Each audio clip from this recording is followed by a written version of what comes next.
दोस्तों नमस्कार, मैं सौरभ गोस्वामी। उत्तर प्रदेश में नगर निकाय चुनाव का जो है बिगुल कभी भी फूंक सकता है। तमाम राजनीतिक पार्टियां अपनी तैयारियां कर रही हैं। प्रशासन ने भी अपनी तैयारियां करना आरंभ कर दी हैं। हम हैं ललितपुर में, ललितपुर नगर पालिका के 19 नंबर वार्ड में हैं, जहां के पार्षद एक कुशवाहा जी हैं, अभी अभी जमानत पर बाहर आए हैं। ऐसे में वार्ड की किस प्रकार से विकास हुए हैं, वार्ड में किस प्रकार की समस्या है, वार्ड को किस तरीके से उन्होंने संभाला है। दूसरी चीज़, विकास कितना हुआ है, विकास पार्षद करेंगे, विकास यहाँ के जो चेयरमैन है वो करेंगे, या विधायक सांसद करेंगे, या सरकार विकास करेगी, सवाल खड़ा होता है। क्योंकि विकास के नाम पर बहुत सी चर्चाएं होती हैं, लेकिन विकास करता कौन है ये बात अभी तक क्लियर नहीं हुई है। सरकार विकास करती है, नेता। जी नमस्कार। जी नमस्ते सौरभ जी, सबसे पहले आपका स्वागत। क्या समस्या है वार्ड की, प्रमुख समस्याएं? देखिए, हमारे वार्ड नंबर 19 की जो प्रबल समस्या है वह है साफ़ सफाई की।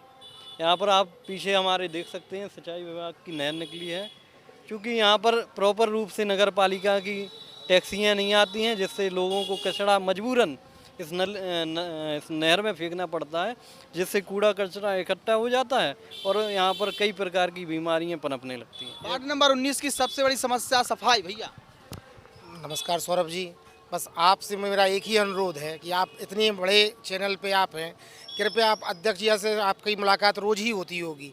आप कृपया करके जो नगर पालिका के कर्मचारी हैं, जो संविदा पे काम कर रहे हैं, और अध्यक्षा के बीच में जो मतभेद हैं उनको आप दूर करा दें। इससे अच्छा हमारी विनम्र अनुरोध आपसे है। आपके चैनल के माध्यम से मैं यही बोलना चाहता हूँ, क्योंकि किसी भी नगर पालिका कर्मचारी से पूछो तो वो ये कहता है कि हमारी तो 8 महीने से सैलरी ही नहीं मिली है, तो मैं काम कैसे करूँ। कभी हड़ताल होती है, क्या होती है। आप वैसे आपका चैनल अच्छा है, आपका सोर्स भी अच्छा है कि आप प्रशासन में भी हैं, आप पब्लिक में भी हैं। आप चाहें तो कुछ भी कर सकते हैं। हम चाहें तो कुछ भी कर सकते हैं, लेकिन हकीकत ये है कि हम चाहें तो कुछ भी नहीं कर सकते हैं। भैया बताओ क्या हाल चाल है? जो हमें पुनीत जी ने कहा है वो सत्य कहा है, इस पर जरा गौर किया जाए। जो है जो पुनीत जी ने कहा कि वार्ड की सबसे बड़ी समस्या है वो साफ सफाई है, बाकी कोई समस्या नहीं है। और समस्या आरक्षण मतलब जब गवर्नमेंट चाह रही कि हम आरक्षण हटाएंगे, आरक्षण सबसे पहले लगा हुआ है, निकलने को तो जगह नहीं है। अतिक्रमण फैलता चला जा रहा है, अतिक्रमण फैलता चला जा रहा है। हर वार्ड की समस्या सफाई और अतिक्रमण पर ही टिक कर रह जाती है। भैया पाठक जी, क्या तैयारियां चुनाव की? चुनाव की पूरी तैयारी है, बस चुनाव आयोग तारीखों की घोषणा करे, और हम भारतीय जनता पार्टी की पूरी तैयारी है।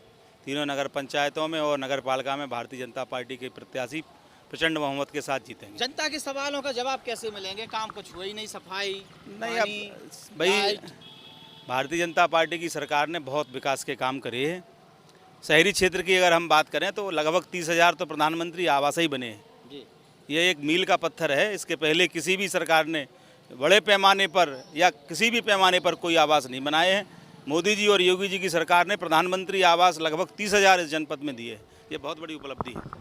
इस नगर पालिका में सबसे बड़ी समस्या आई है अधिकारी और नेताओं के बीच की जो सहमति होनी चाहिए वो देखने को नहीं मिली है। सबसे ज़्यादा विवादों में नगर पालिका ललितपुर रही है।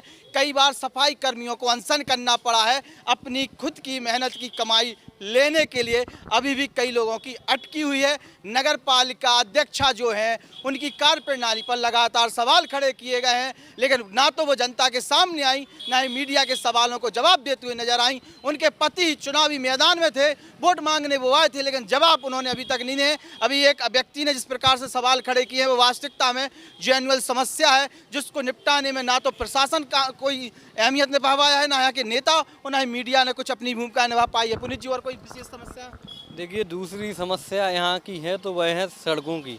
यहाँ तक सिंचाई विभाग की नहर गई है तो यहाँ भरतपुरा हाउस तक तो सड़क बना दी गई है, लेकिन भरतपुरा हाउस से तुवन चौराहा तक की जो सड़क है वह गैप रहने दिया, जिससे हमारे लोग बाग को जाने में काफ़ी समस्या है। सड़कें डली हैं क्या? नहीं, बिल्कुल इस सरकार में सड़कें डली हैं। पिछली सरकार में तो 2-2 फीट गड्ढे गहरे थे, तो इस सरकार में तो कम से कम सड़कें डली हुई हैं। कपिल जी, सड़कें डल गई, कहाँ चौपाल लगाए, क्या स्थिति दिख रही शहर की? देखिए सौरभ, बड़े भाई हैं आप हमारे, और आपके चैनल के माध्यम से यही कहेंगे, जनता के पास जाते हैं तो वो यही कहते हैं कि अगर विकास किया होता तो दिख रहा होता। आज आप सड़कें ले लें, जिला अस्पताल की समस्याओं को ले लें, किस प्रकार डॉक्टर आते नहीं हैं, जो मरीज हैं तामीदार हैं वो अपने आप प्राइवेट हॉस्पिटल में जा रहे हैं। ललितपुर जनपद की किसी भी सड़क में चले जाएं, आप देवगढ़ रोड की चले जाएं, या फिर आज़ादपुरा की चले जाएं, या फिर आप चौगाबाग चले जाएं, अगर भारतीय जनता पार्टी के प्रत्याशी जनप्रतिनिधियों ने काम किया होता तो कुछ दिख रहा होता। केवल वही योजनाएं जो योगी सरकार द्वारा डायरेक्ट लोग बागों के खाते में आई हैं या डायरेक्ट पहुंचाई गई हैं, बस केवल वही पर्याप्त है। और एक दूसरी बात यह है कि लॉ एंड ऑर्डर जो व्यवस्था है वो ठीक ठाक है। आजकल पत्रकार भी अगर मुद्दा उठाते हैं तो उन पे भी जनप्रतिनिधि और भारतीय जनता पार्टी के नेता और अधिकारी मुकदमा लाद देते हैं और यही काम करते हैं, लेकिन विकास नहीं करते हैं। केवल उनसे ये कह लो फोटो डलवा लो इस पोर्टल पे उस पोर्टल पे, हमने ये किया वो किया, करने को कुछ नहीं है। नगर पालिका की आज आप देख लें, अगर 30,000 आवास पास हुए हैं तो लगभग एक आवास के 30,000 रुपये भी लिए हैं। भ्रष्टाचार हुआ है? इसका तो मुझे जानकारी नहीं है कि भ्रष्टाचार हुआ है कि नहीं हुआ है। महंगाई बढ़ी क्या नहीं बढ़ी? नहीं, महंगाई कैसे बढ़ी है? तो उसके हिसाब से सैलरी भी बढ़ी है, वर्क भी करना चाहिए, तो उसके लिए तो मैं नहीं कहूँगा सरकार कामकाज ठीक ठाक बिल्कुल ठीक है। प्रमुख समस्या में केवल आपने जो भी यही समस्या है मेरे की भाई कि अगर उन कर्मचारियों को अगर आप पैसा नहीं देंगे, उनके भी बच्चे हैं, वो भी स्कूल में पढ़ते हैं, उनकी जब फीस ही वो पेमेंट नहीं कर पाएंगे तो आगे का भविष्य कैसे सुरक्षित होगा? आप उनका टाइम से पेमेंट कर दीजिए, वो अपना आगे का काम काज करेंगे। अब किसी भी बंदे से आप पूछिए नगर पालिका के कर्मचारी से, वो साफ कहता है कि मेरा 8 महीने से मुझे पेमेंट ही नहीं मिली है। नगर पालिका के अलावा और कोई शहर की बड़ी समस्या? कोई समस्या नहीं, अस्पताल की समस्या नहीं है। प्राइमरी स्कूल की नहीं है। प्राइमरी स्कूल है जो आजादपुरा का अपना, उसमें एक टीचर है और लगभग 150 बच्चे हैं। किस तरह से बच्चे बैठते हैं जानवरों की तरह, ना तो वहाँ पर कोई पानी की व्यवस्था है, ना सही से मिड डे मील की व्यवस्था है, ना वहाँ पर कोई निरीक्षण करने आता है, ना वहाँ प्राइवेट अध्यापक भी नहीं रख सकते, ना कोई व्यवस्था है वहाँ पर। एक टीचर है मात्र, और केवल वही संभालती है, जैसे भी संभालती है वो कागजी कार्रवाई करती है, वही जाके बच्चों को पढ़ाती है। किसको जिम्मेदार मानते हैं आप? प्रशासन पूरा जिम्मेदार है, नीचे से ऊपर तक बीजेपी की सरकार सर। अरे पार्षद की भी भूमिका है, वो भी बीजेपी के है, उनको भी देखना चाहिए। अभी कार्रवाई तो हुई पार्षद पे। अरे तो कार्रवाई वो अलग चीज़ है, जे मैटर अलग चीज़ है। देखिए, छोटी सी समस्या हो चाहे बड़ी समस्या, जहां जिस पटल पर उन्हें निपटाना है उसको निपटाने में नाकाम नजर आती है। नगर पालिका की भूमिका जो कहते हैं कि नगर पालिका तो वार्ड के पास या जो वार्ड अध्यक्ष है या जो भी वार्ड मेंबर चुन के आता है उसके पास जो है विशेष पावर नहीं होते, सीमित पावर होते हैं। लेकिन यहाँ पर स्थानीय विधायक हैं, स्थानीय अध्यक्ष हैं और भी तमाम पद हैं, सांसद तक के पद हैं, लेकिन वो उन लोगों को उस लेवल पर समस्या निदान नहीं करा पाते हैं जिस लेवल पर जनता मांग कर रही है। भ्रष्टाचार को लेकर हुई लोगों के अपने अपने विचार हैं। आखिरी टेक और लेंगे पुनीत जी, युवाओं के लिए क्या होना चाहिए इस चुनाव में नया? देखिए, इस राष्ट्र की प्रगति अगर है तो युवाओं से। अगर युवा जगकर इस राष्ट्र के लिए लग जाएगा तो निश्चित तौर पर मुझे लगता है भारत बहुत जल्दी विकसित राष्ट्र हो तो जाएगा। वाईफाई फ्री हो जाएगा चुनावी मुद्दे में? नई चीज जी बिल्कुल, आदरणीय मोदी जी ने कई क्षेत्रों पे स्मार्ट सिटी के माध्यम से ये योजना लाए हैं। तालबेट में एक प्रत्याशी का एक अवतरित हुए हैं, वो कह रहे हैं वाईफाई लगवाएं। जी अगर ऐसा कोई आया है तो बहुत अच्छी बात है। वाईफाई फ्री ललितपुर में होना चाहिए कि नहीं होना चाहिए? तालबेट के लिए तो नगर पालिका के एक प्रत्याशी है, नगर पालिका के, उन्होंने इसकी घोषणा की है कि अगर हम वो जीत के आते हैं तो फ्री वाईफाई देंगे। देखते हैं वाईफाई किन लोगों को फ्री मिलती है। भैया क्या कह रहे थे? बस हो गया। तो ये लोग अपने अपने विचार रख रहे थे। वार्ड नंबर 19, हर वार्ड की एक सी समस्या है, सफाई, गंदगी, लाइट, पानी, बिल।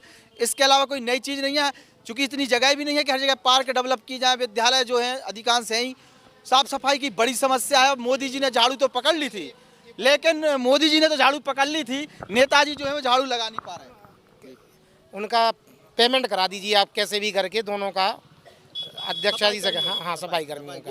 हाँ, सफाई कर्मियों ने मेहनत तो की, लेकिन उनकी अभी तक सैलरी नहीं मिली है। उसको लेके लगातार बेचारे अनशन भी करते रहे, विरोध भी करते रहे, लेकिन चूँकि अपनी अपनी निजी राजनीति कहें या अपने खुद के निजी स्वार्थ कहें, उन चक्कर में गरीब कहीं ना कहीं पिस रहा है और वो कहीं ना कहीं चुनावी मुद्दा ही बनेगा और लोगों को उनका कष्ट भी महसूस हो रहा है। मैं सौरभ गोस्वामी जो आपकी वार्ड यात्रा है उसको लेकर वार्ड नंबर 19 में आया था और लोगों से अभी चर्चा की है। वार्ड में क्या चल रहा है वो भी आपको दिखाएंगे, समस्याएं क्या हैं वो भी आपको दिखाएंगे और नेताजी यहाँ के चुने हुए क्या कह रहे हैं वो भी आपको सुनाएंगे। बने रहिए हमारे साथ। नमस्कार। हमारे YouTube channel the Bundelkhand post को सब्सक्राइब करें।